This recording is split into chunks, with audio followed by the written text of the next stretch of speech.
I want to dwell muna dun sa point that we can agree and disagree.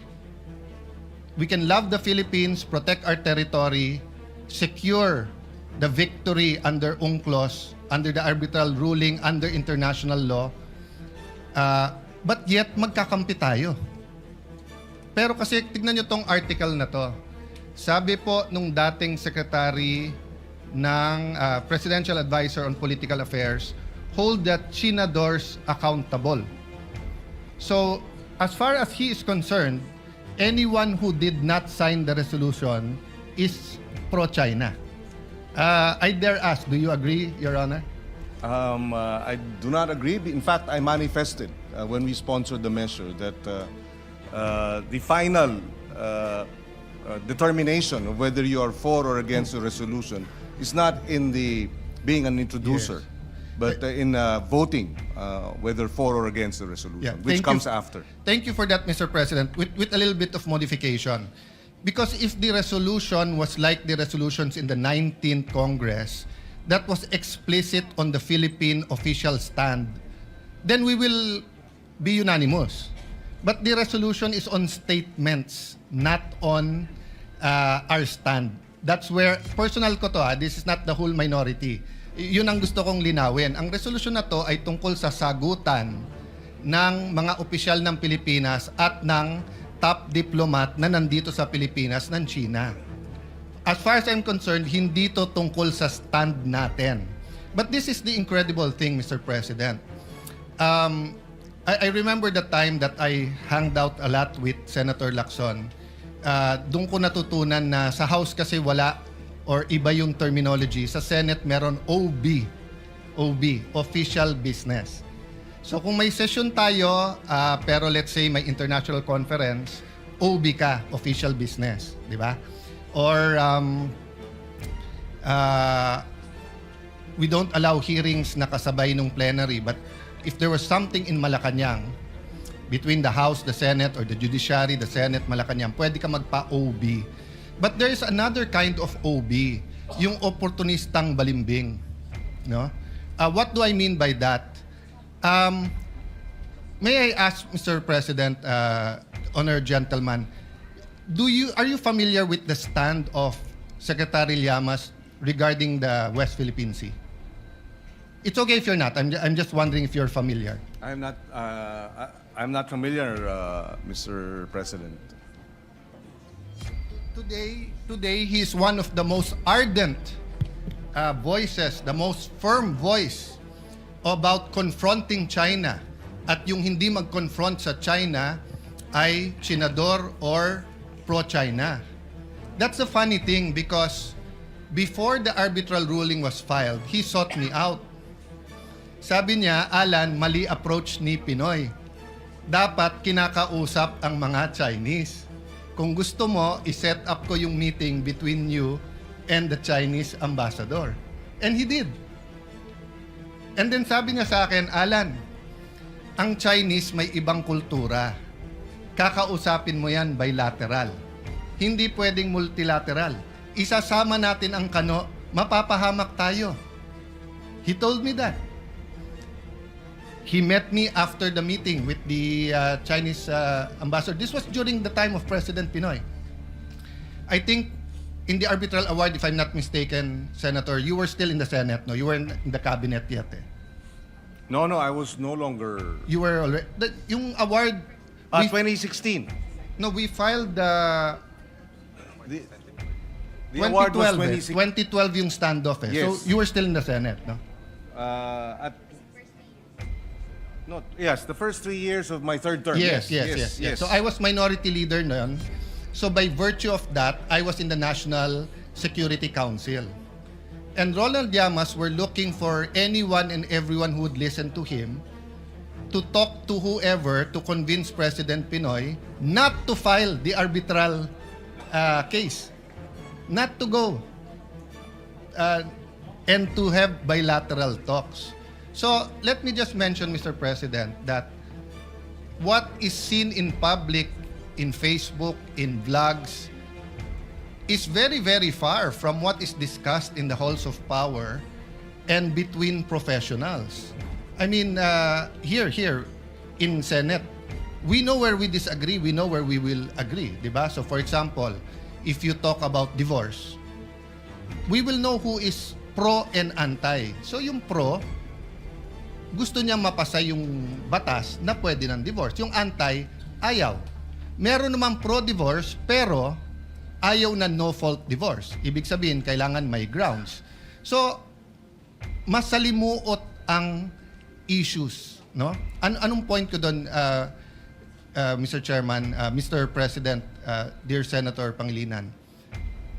A issue this complex, we should simplify so that people, especially students, would know that, we shouldn't be, dapat walang divide and rule, dapat hindi tayo magpabaya, dapat always tayo on guard. But is it productive na just because you don't agree on a certain point, siya pro-China, ikaw, di ba? So, let me ask you this question. Can you be pro-Philippines without being anti-China? Well, that's a general proposition, so I will have to answer with a qualification, Mr. President. That's okay, Mr. President. Yes. Ito naman, opinion lang naman natin dalawa. It'll be difficult to be out and out pro-China, especially when it comes to policies that affect our national interests. So I will have to qualify that you can be pro-Philippines without being anti-China as a general proposition, but when a conflict arises, obviously, between China's interests and ours, then clearly we stand by the national interest. So, meaning, Mr. President, it's like watching a basketball game between the Philippines and China. I'm pro-Philippines, and then in the game, of course, I will cheer for the Philippines, but I don't hate China. Diba? Pero dun sa specific interest natin, so for example, if I have to negotiate a trade deal, I will be pro-Philippines. Diba? Now, if it can be a win-win, why not? No? So ang point ko lang, Mr. President, unlike electoral politics, which is a zero-sum game, meaning if Senator Villanueva runs for mayor of Taguig and I run for mayor of Taguig, only one will win. But in diplomacy, it's not a zero-sum game. Diba? It's a continuous dialogue, continuous communication, and there are times that we shout at each other. There's time that you hate the situation. So I'm not even talking about being pro-China. So what I'm saying is that we deal with our problems with Vietnam, but we're pro-Philippines, but we're not anti-Vietnam. Nabanggit ni ginoong minority leader yung basketball. In fact, ako may halimbawa. Last Tuesday, nung matapos yung aming balitaktakan ni Senator Marcoleta, yung nag-dinner kami sa Chinese restaurant. Hindi ng mga kasamahan ko. So ibig sabihin, kahit na ba tayo ay naninindigan at hindi tayo sumasang-ayon sa naging patakaran o yung mga bitiw na salita ng gobyerno ng China, paborito ko pa rin ang Chinese food. Yes. So that's a good example because that's what I want to point out. Pareho tayo ng stand, atin to. Etong portions ng South China Sea, West Philippine Sea, na territory natin. Ako, mas radical pa stand ko. Hindi lang yung 12 nautical miles. Yung nasa Treaty of Spanish, atin din yun. Hindi natin pwedeng basta't i-give up yon by international treaty. Diba? Some will disagree, some will agree.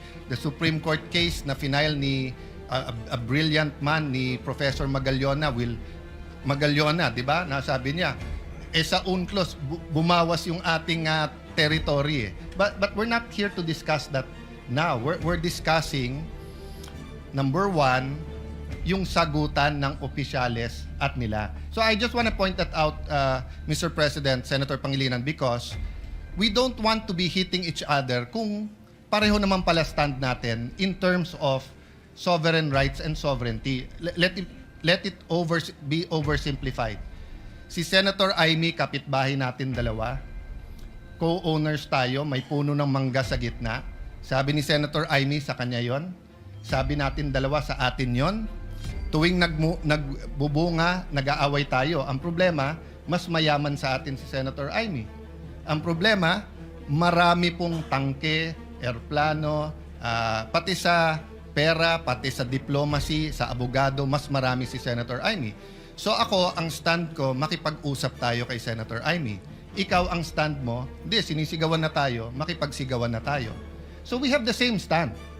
Mr. President, let me just finish the sentence. Yes, and I will clarify because but ang pinag-uusapan natin, yung approach. Pero as so far as saying na etong puno ng mangga ay atin, pareho tayo. Pero hindi po nakikipagsigawan ang I would not describe yung position taken by this representation as nakikipagsigawan. In fact, maganda yung point ng minority leader, yung kanyang paghahambing na sila, ang China, maraming baril, maraming resources, maraming armamento, etc. At dahil nga doon, napakahalaga na ating isinusulong yung rule of law at yung ating sandigan ay yung international law. Hindi natin maaring labanan ng puwersa ang China. We cannot fight in the area of brute force. And that's why we are fighting in the area of the arbitral ruling, the UNCLOS, the rule of law, international. Yes. I will not disagree with you. When I said sigawan, it was in the context of magkapitbahay, etc. Because, Mr. President, President Aquino and President Duterte had very different approach. President Aquino, at a certain point, to be fair to him, at a certain point, may bilateral na pag-uusap. But after the standoff sa Scarborough, nagkaroon po ng, for lack of better word, we call it megaphone diplomacy. Di ba? Yung maingay sa media. But for the record, Mr. President, did we lose a single inch of territory or sovereign rights? Did we lose a single centavo during the Duterte administration? Well, according to the Department of National Defense, because this was tackled during the interpellation last week, that despite the Duterte administration's positioning, the harassment did not stop. The water cannoning did not stop. And therefore, this is the situation, Mr. President. Hindi naman tumigil yung paghaharas. Hindi rin tumigil yung pag-water cannon. Mr. President, we'll speak about that. Iibahin ko yun kasi ibang issue kung yung dispute was live at umaabot ba sa water cannon. Ang tinatanong ko, kasi during President Aquino's time, it's on the record, we lost control of Scarborough. We lost control. May miscalculations na nangyari. Instead of sending a Coast Guard ship, we sent a military ship, Navy, a gray ship, and then nagkaroon ng standoff and then kinontrol ng Chinese. So when President Duterte took over, that's what we had to deal with, the threats that it will further escalate. So from the time that President Duterte took over, June 30, 2016, until the time he left, June 30, 2022, did we lose a single feature, a single square inch? Did we lose part of our territory? I think it's on the record we did not.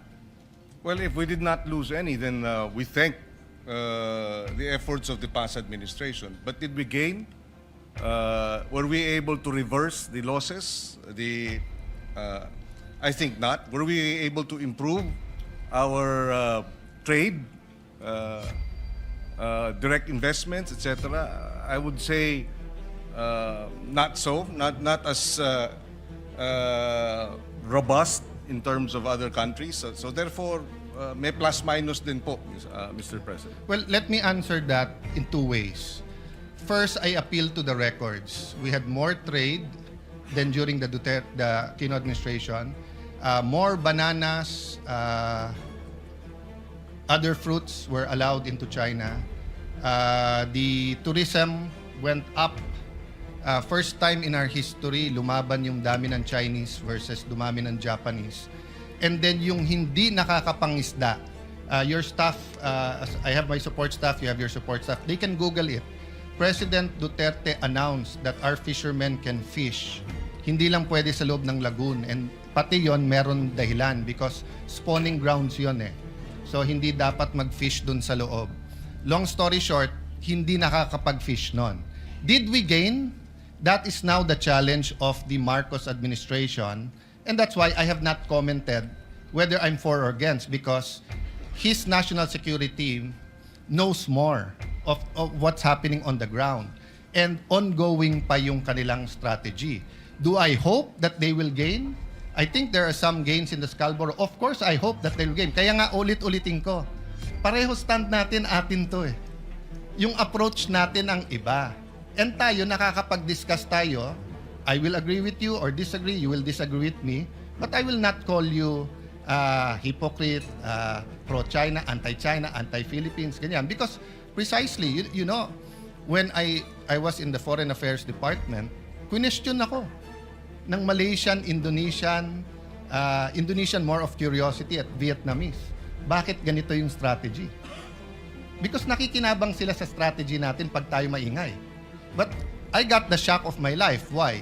Because when I actually became Foreign Secretary, the funds from the United States for the South China Sea, mas malaki ang nakukuha ng Vietnam kaso sa Pilipinas. Ginera nila ang Vietnam, tinalo sila. Tayo, treaty ally, mas malaki. Ang before the administration of President Duterte, binigyan ng same kind of ship or seacraft ang Taiwan sa Pilipinas. Yung sa kanila may weapon system, may communication system. Sa atin, walang weapon system. So Mr. President, what I'm saying is that pareho tayo ng stand. Pareho natin mahal ang Pilipinas. Pareho natin gustong makinabang ang bawat Pilipino, ang anak ng anak ng anak ng anak ng anak natin. You know, President Cory, in her visit to China, actually started the discussion on this. So it's not new, no?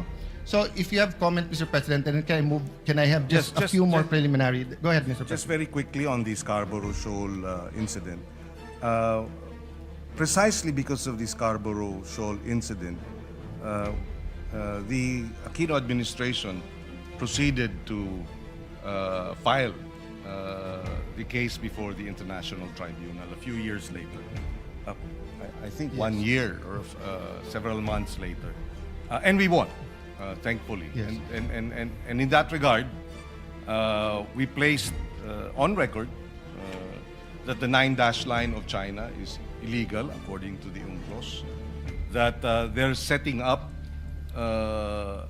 building destruction of the reefs and building artificial islands and runways was violative of our EEZ, and that alone gave us a strong footing.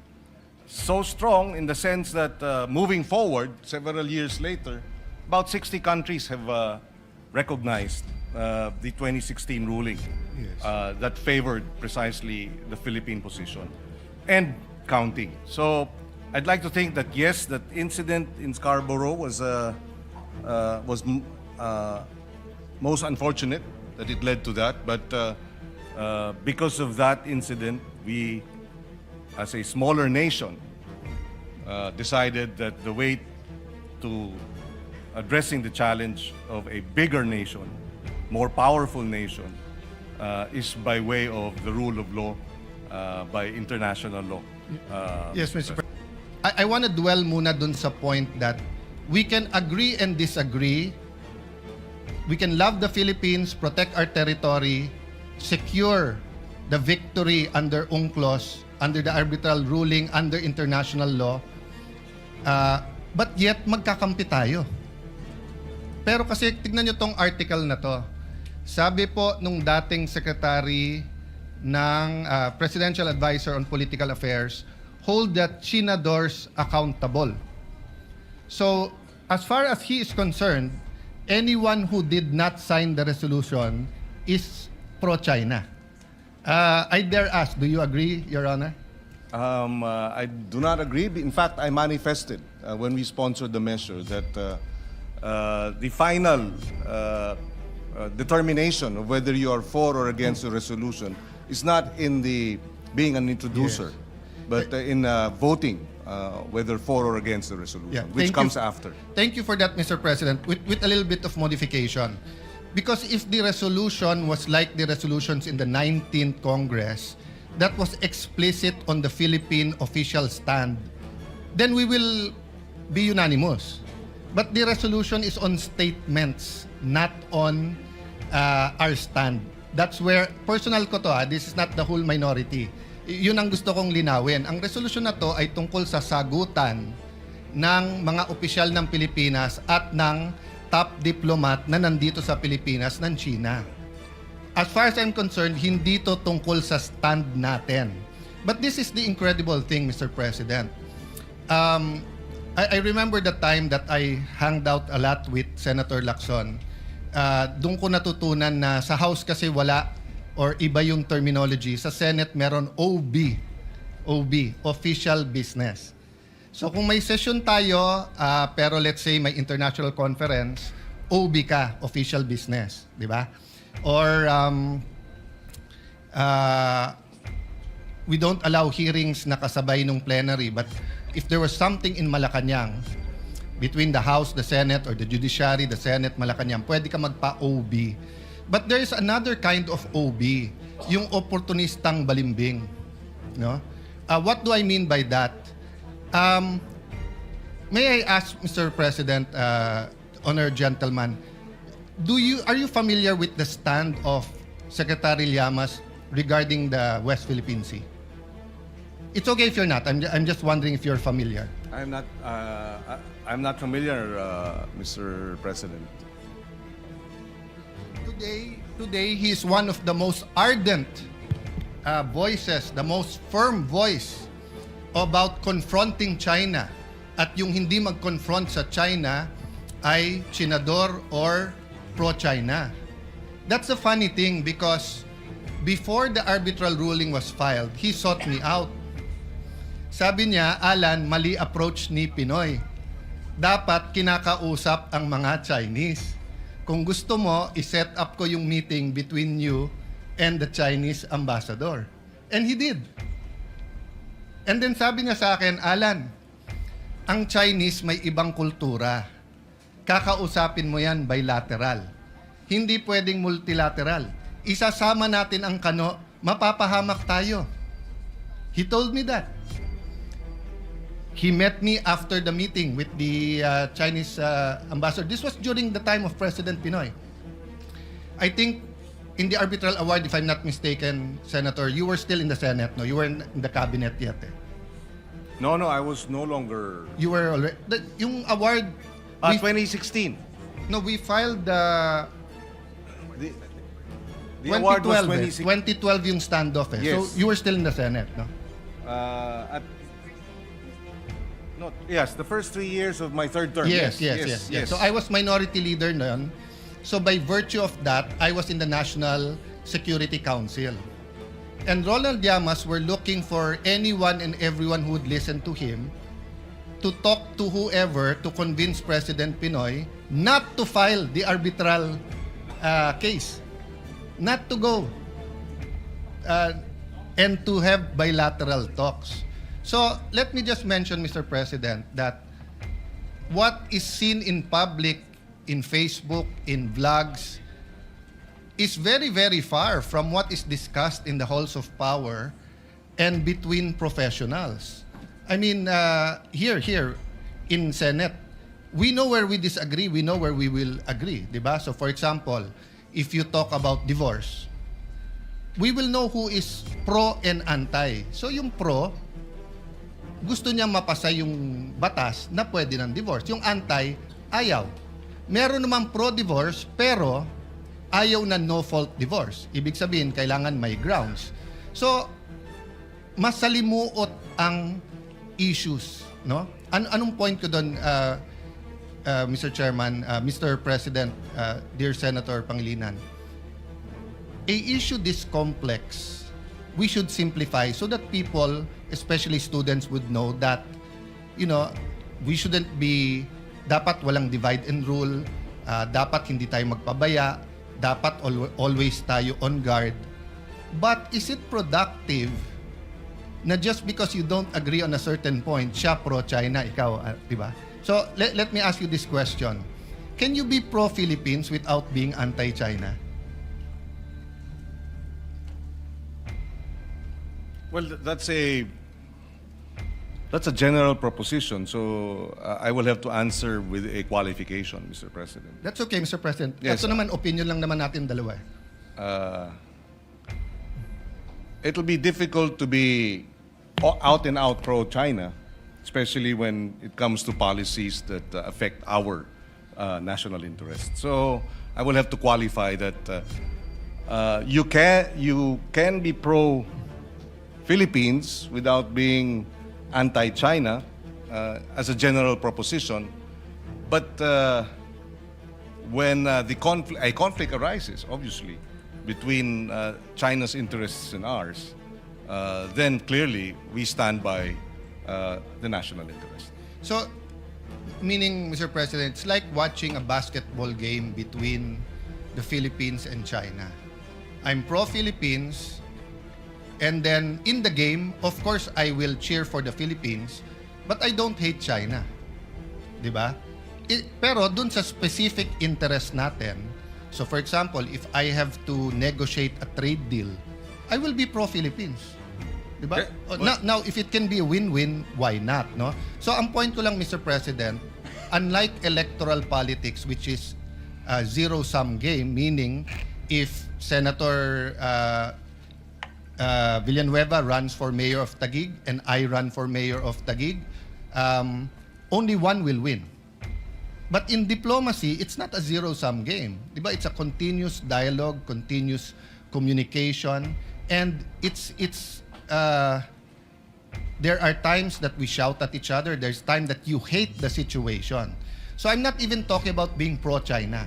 So what I'm saying is that we deal with our problems with Vietnam, but we're pro-Philippines, but we're not anti-Vietnam. Nabanggit ni Ginoong minority leader yung basketball. In fact, ako may halimbawa. Last Tuesday, nung matapos yung aming balitaktakan ni Senator Marcoleta, yung nag-dinner kami sa Chinese restaurant. Hindi ng mga kasamahan ko. So ibig sabihin, kahit na ba tayo ay naninindigan at hindi tayo sumasang-ayon sa naging patakaran o yung mga bitiw na salita ng gobyerno ng China, paborito ko pa rin ang Chinese food. Yes. So that's a good example because that's what I want to point out. Pareho tayo ng stand, atin to. Etong portions ng South China Sea, West Philippine Sea, na territory natin. Ako, mas radical pa stand ko. Hindi lang yung 12 nautical miles. Yung nasa Treaty of Spanish, atin din yun. Hindi natin pwedeng basta't i-give up yon by international treaty. Diba? Some will disagree, some will agree. The Supreme Court case na final ni a brilliant man ni Professor Magallona, diba? Nasabi niya, sa UNCLOS, bumawas yung ating territory. But we're not here to discuss that now. We're discussing, number one, yung sagutan ng opisyales at nila. So I just want to point that out, Mr. President, Senator Pangilinan, because we don't want to be hitting each other kung pareho naman pala stand natin in terms of sovereign rights and sovereignty. Let it be oversimplified. Si Senator Amy, kapitbahay natin dalawa, co-owners tayo, may puno ng mangga sa gitna. Sabi ni Senator Amy, sa kanya yon. Sabi natin dalawa, sa atin yon. Tuwing nagbubunga, nag-aaway tayo. Ang problema, mas mayaman sa atin si Senator Amy. Ang problema, marami pong tangke, airplano, pati sa pera, pati sa diplomacy, sa abogado, mas marami si Senator Amy.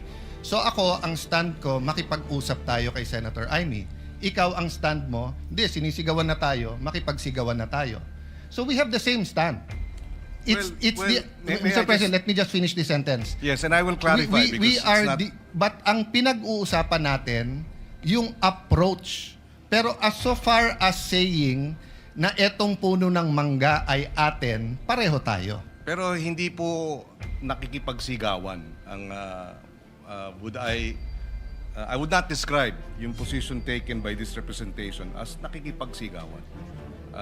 In fact, maganda yung point ng minority leader, yung kanyang paghahambing na sila, ang China, maraming baril, maraming resources, maraming armamento, etc. At dahil nga doon, napakahalaga na ating isinusulong yung rule of law at yung ating sandigan ay yung international law. Hindi natin maaring labanan ng puwersa ang China. We cannot fight in the area of brute force. And that's why we are fighting in the area of the arbitral ruling, the UNCLOS, the rule of law, international. Yes. I will not disagree with you. When I said sigawan, it was in the context of magkapitbahay, etc. Because, Mr. President, President Aquino and President Duterte had very different approach. President Aquino, at a certain point, to be fair to him, at a certain point, may bilateral na pag-uusap. But after the standoff sa Scarborough, nagkaroon po ng, for lack of better word, we call it megaphone diplomacy. Di ba? Yung maingay sa media.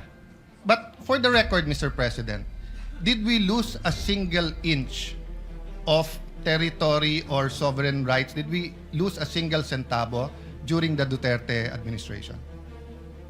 Well, according to the Department of National Defense, because this was tackled during the interpellation last week, that despite the Duterte administration's positioning, the harassment did not stop. The water cannoning did not stop. And therefore, this is the situation, Mr. President. Hindi naman tumigil yung paghaharas, hindi rin tumigil yung pagwo-water cannon. Mr. President, we'll speak about that. Iibahin ko yon kasi ibang issue kung yung dispute was live at umaabot ba sa water cannon. Ang tinatanong ko, kasi during President Aquino's time, it's on the record, we lost control of Scarborough. We lost control. May miscalculations na nangyari. Instead of sending a Coast Guard ship, we sent a military ship, Navy, a gray ship, and then nagkaroon ng standoff and then kinontrol ng Chinese. So when President Duterte took over, that's what we had to deal with, the threats that it will further escalate. So from the time that President Duterte took over, June 30, 2016, until the time he left, June 30, 2022, did we lose a single feature, a single square inch? Did we lose part of our territory? I think it's on the record, we did not. Well, if we did not lose any, then we thank the efforts of the past administration. But did we gain?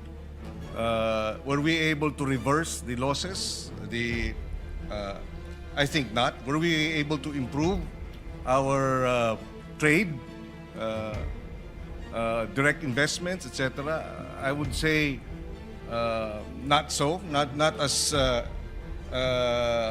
robust in terms of other countries. So therefore, may plus minus din po, Mr. President. Well, let me answer that in two ways. First, I appeal to the records. We had more trade than during the Aquino administration. More bananas, other fruits were allowed into China. The tourism went up. First time in our history, lumaban yung dami ng Chinese versus dumami ng Japanese. And then yung hindi nakakapangisda, your staff, I have my support staff, you have your support staff, they can Google it. President Duterte announced that our fishermen can fish. Hindi lang pwede sa loob ng lagoon. And pati yon meron dahilan because spawning grounds yon eh. So hindi dapat mag-fish dun sa loob.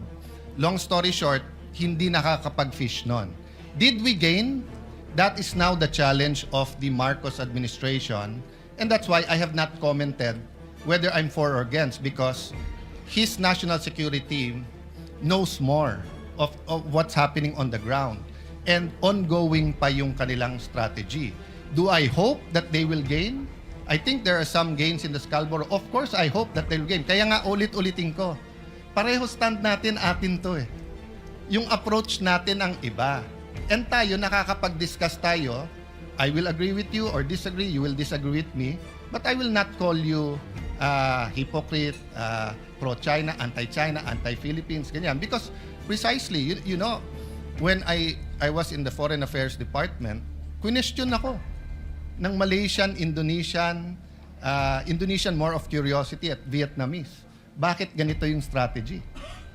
Because nakikinabang sila sa strategy natin pag tayo maingay. But I got the shock of my life. Why? Because when I actually became Foreign Secretary, the funds from the United States for the South China Sea, mas malaki ang nakukuha ng Vietnam kaso sa Pilipinas. Ginera nila ang Vietnam, tinalo sila. Tayo, treaty ally, mas malaki.